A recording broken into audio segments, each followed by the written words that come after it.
So, next is we're going to talk about the energized workplace with Perry Timms.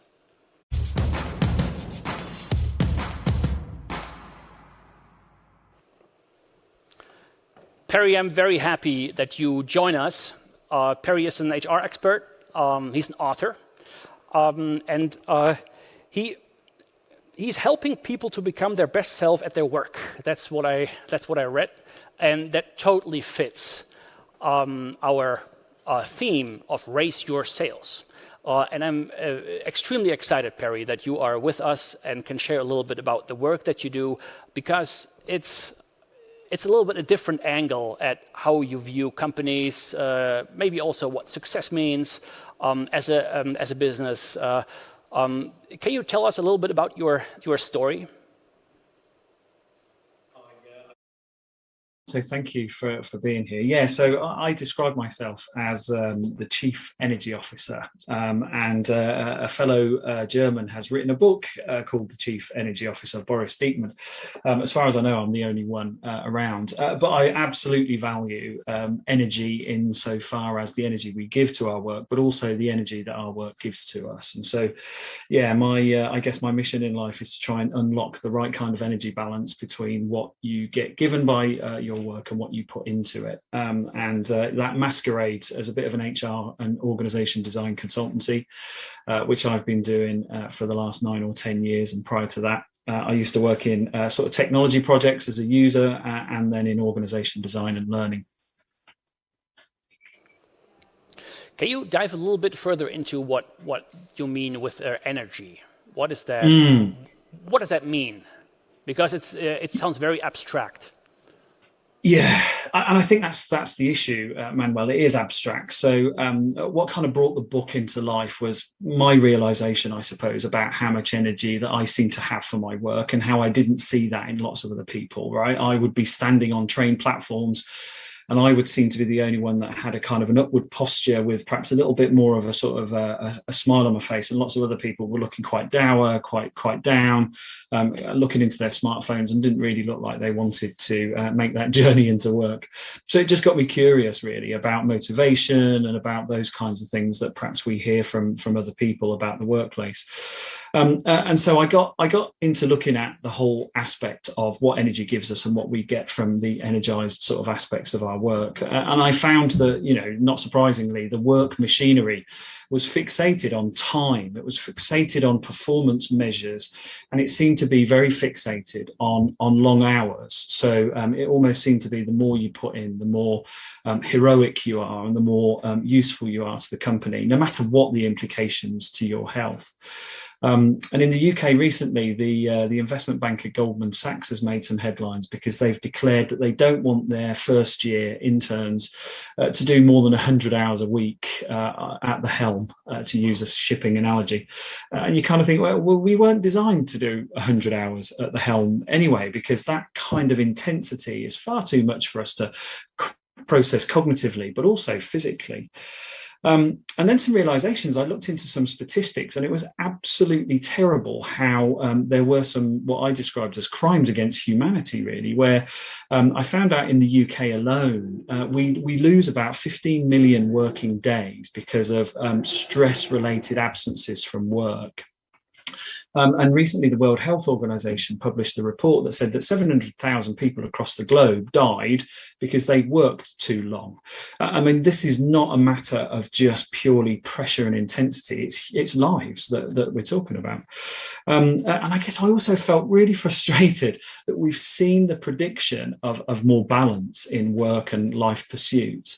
But instead of evolution or even a revolution, we've seen almost de-evolution. We've seen people having much more intensity to their work that stops them from living a balanced existence and hobbies and family time and so on and so forth. So I think those combined really, Manuel, and writing this book was my attempt at writing it into people's attention, to compress the circumstances and say we are neglecting the energy factor at work, and we need to put that right. Let's dive into the specifics. So your subtitle of the book is Designing Organizations Where People Flourish. Well, it's again totally raise your sales, right? Totally what we intend with the theme of this.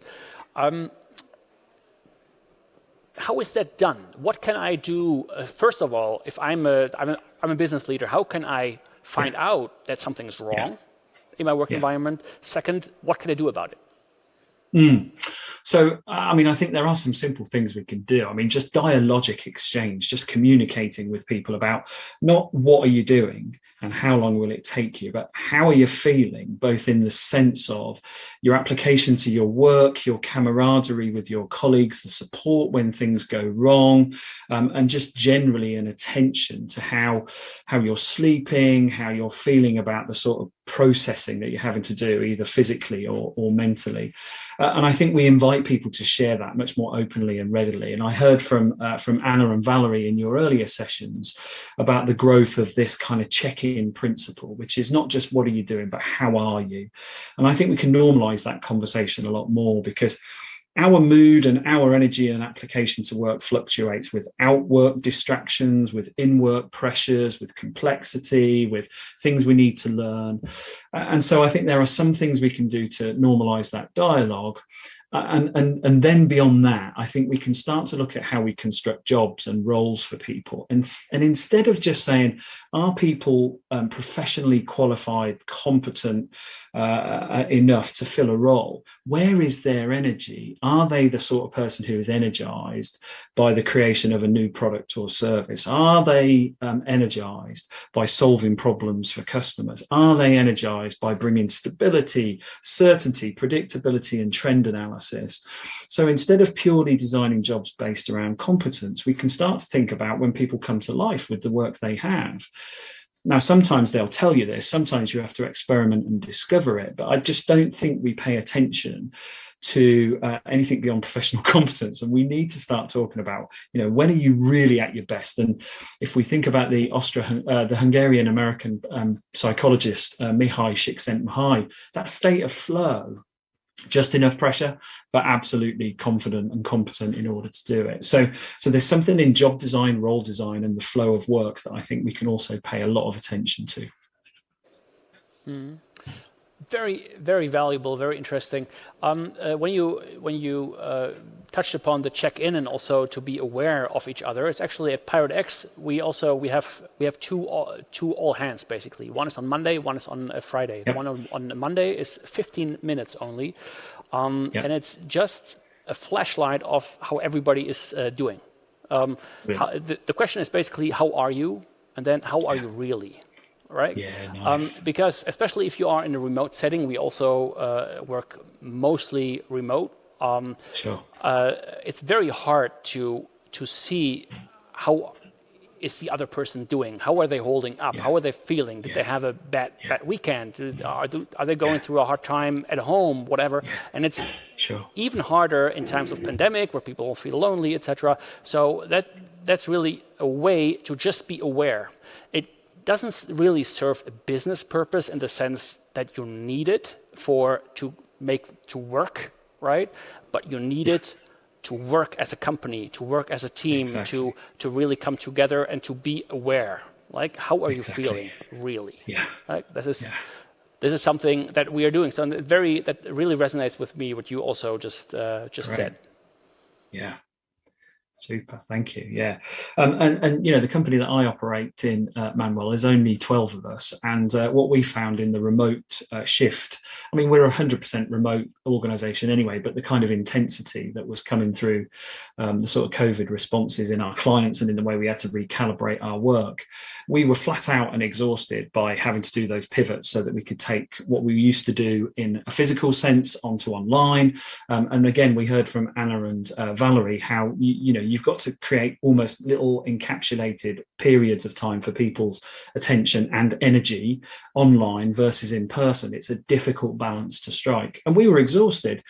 So we took a really bold decision to go to a 4-day operating week where we worked Monday, Tuesday, Wednesday, we were off duty. Thursday, Friday, back on. So we punctuated the week to create rest and recharge and re-energize so that we could learn and read and relax and do all the things like life admin. And I've just done some statistics prior to coming onto this. We've got 120% uptick in our work now, but we are 20 to 30% down in the amount of time we have available to process that work. So in essence, those maths don't stand up. People go, how can you do more work but with less hours? Well, we have been brutal with bureaucracy. We are so strong on the amount of asynchronous work we can do because it forced us to totally change the dynamic of how we applied our energy in the time that we had. And it's proven now. We've been operating over a year. Yeah, it's actually something, this radical hours concept, or this changing the hours that people work, is something that we are pondering quite a bit as well, actually, because for us, it was never the time that you work. It was always, or work is not a time or place. It's something you do. That's what we always say. That's like a working guideline, and sometimes, just like life is, right? Sometimes it's more intense, and sometimes it's less, and that's totally.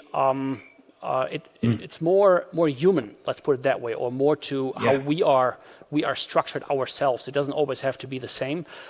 In Iceland, there was a big study with in the government going to a 4 days work week from a 5 days work week. It had quite some press in June, I think. I don't know the details behind it, but everything that I read was that the results were positive. That the efficiency was not going down, that efficiency was actually going up. Nevertheless, also that has certainly quite a bit of impact. And by the way, it's 4 days, four work days, and it's the same pay as 5 days, right? It's not really exactly pay, that, right? So that's exactly that. That's the important shift.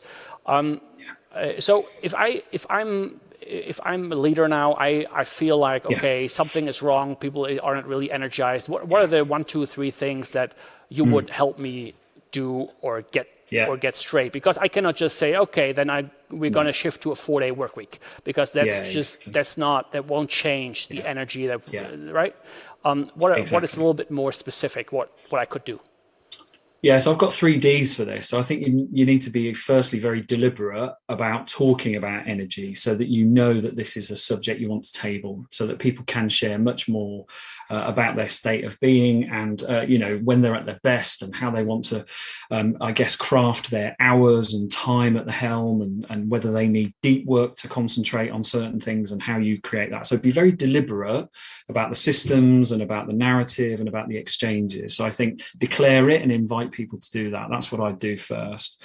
From that, I think you can then do another D, which is design. You can then start to redesign the flow of work, your systems, and how you operate as an organization based on that sort of understanding and intelligence. So know more and then apply it. And then I think the third D is diversify. So diversify how you work, where you work, when you work, and so on, as a result of that system, so that people have choice, autonomy, agency, but they're really aligned. They're really together with this. They're not just breaking apart into lots of individuals. They're still really connected, because you've created a system that creates that strong social bond built around the sense that you have now shaped the design of work around you. So I think be deliberate about it, and talk and map it out, design it then into actual things, processes, rituals you talked about earlier on, and then diversify, so that you are not saying everybody does this. It's the combination of factors of individual choice in the sense of creating a very coherent business that I think gives people that sense of energy. Wonderful. That's a very good summary. Is there a way to measure energy in some way? Can I do this? I don't know. Yeah, there are some complex this, because a lot of people want to quantify formulas. Everything, right? What you measure, you can manage, etc. Yeah, exactly. So we still measure things like the sort of the work that we have and the time that we have, and so we do still use that time equation. But we're also looking at human and social value as well. So that comes back to how we feel and how strong we are together. So that sense is something you can measure, because the more together you are, the more adaptable you are, the more you'll deal with the resilient challenges in a business. So human, social, and then I think you can measure your intellectual value. What am I learning now? How much learning is then driving driving me into new business opportunities, growth, and diversification of products and services. And then I think you can also measure things like your material value, which is what you're creating that people can use, that's useful, so that you've got this kind of bank of knowledge and practices that have value in themselves. So I think diversify your value measures and not just look at money and time. Our time is up, unfortunately. Perry has written a book. You should read it. The Energized Workplace: Designing Organizations Where People Flourish. He's putting it up on the screen. If you want to get to know more about Perry, just hit him up on the platform. He probably also stick around in the networking area. You'll see it up there. There's also a small life symbol there. Perry, thank you very much for being here with me, for sharing your story and your insights. I really appreciate it. Thank you. Thank you, and congrats on a brilliant event. Thank you.